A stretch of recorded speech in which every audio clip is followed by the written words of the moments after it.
demonic dreams. You wake up in a cold sweat. You always do, but this one felt different. You've been having dreams lately, dreams that you didn't make a lot of sense to you. They were always the same, but in different places. They always ended the same, a slaughter from an unknown assailant and a pool of blood around your feet. It started 3 years ago, when you had the one chance to change your life, but didn't. February 14th, 2010. You come home from school with a cool breeze behind you. You and your friend Andy were walking to your house and were talking about manly things like supercars and motorcycles. I've always wanted a McLaren, Andy says. They look nice, go pretty damn fast, and are expensive. So who wouldn't want one? You take this all in stride. You know your mind, and he's been pushing you to get that car since he heard about your grandfather's passing and his $2 million inheritance to you. Think about it though, we could show up like total badasses on the final days of senior year and impress everyone. You look at him and smile briefly. You're too damn enthusiastic about this, but we'll see. It just might work, is all you can say to him. You wake up in the middle of the night to hear your mom pounding on the door.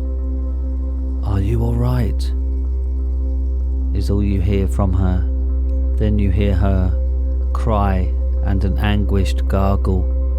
Thud. You finally work up the nerve to move towards the door, but step into something slick and fall. Blood. You remember the metallic tinged smell of it.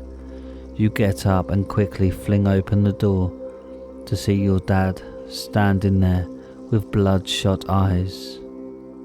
"Hello, son.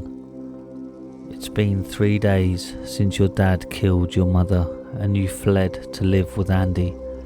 After telling him everything about it, he finally looks up and says one thing.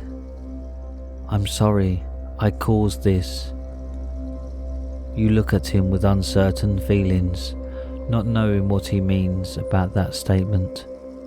"I had to tell your dad our plan, and he wants the inheritance to himself. I'm sorry."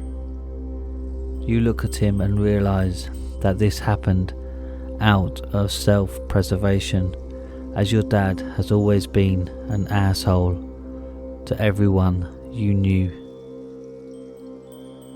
"No, Andy, I'm sorry for what's about to happen." You walk into the kitchen and grab a small table knife that has been sharpened to its finest edge. Andy walks in right behind you, expecting you to commit suicide. He was right. You take the knife, and right as you're about to plunge it into your chest, he deftly disarms you. "No, son of a bitch friend of mine is gonna commit suicide." You look at him and realize that he was right all along. "Now let's go to bed and talk tomorrow." But you wake up to hear a blood-curdling scream. "Andy, turn off the movie," was the first thing you yelled. On the clock it says 3:08. Great. No sleep once more. You get up and open the door, and the smell, that same metallic tinged blood. You quickly rush to Andy's room and see him pinned against the wall with talons. The knives resemble a bird's claw, but they have no handles. You look and see he is still alive, and in terrible agony at that. "Andy, what the hell happened?" He lifts up his arm and shakily points to the door. then goes limp from suffering too much pain. Kill me, is all he says to you. It would be merciful, but what if I'm blamed for it? Sorry Andy, I can't. No son of a bitch friend of mine is gonna die tonight. You run over to get your phone and realise that you're crying. You dial 911 and hear the operator pick up the phone. 5 minutes later, and you hear the sirens outside of the house. You run out and one of the cops slugs you across the jaw and cuffs you. How dare you kill my son, Andy's dad? The judge let you explain yourself on the court date, but you declined for fear that no one would believe a word you said. They take you to an asylum and close you into a padded room. That's when the dreams started. 3 years later, and the dreams haven't stopped. They end the same way, the blood on your hands and waking up in a cold sweat. You were taken outside and in front of a priest, and he offers to cleanse your sins. I've done nothing to deserve your pity, old man, is all you can offer before being taken back to your room. You wake up that night from another massacre, but this one felt different. You quickly clear your nose and sniff the air. It smells like meat, but you can't tell what kind. But you smell another thing, a metallic hint of what? Your senses have been dulled. You can't pick up the scent as well. Blood.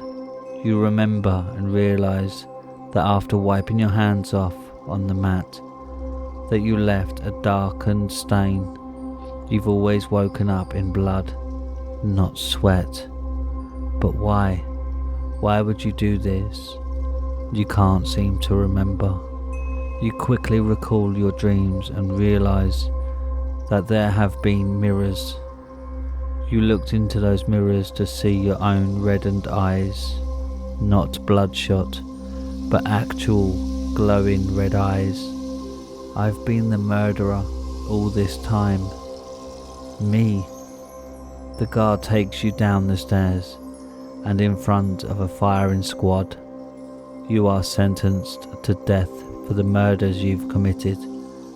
Just as you look up and see a face, it has a knowing grin, and the demonic red eyes wink at you before your world turns pitch black.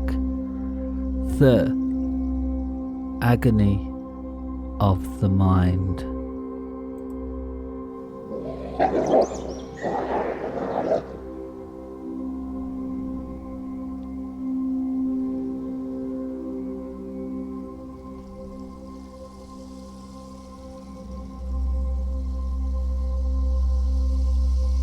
And that's it for tonight, my little hellhounds. Thanks for listening.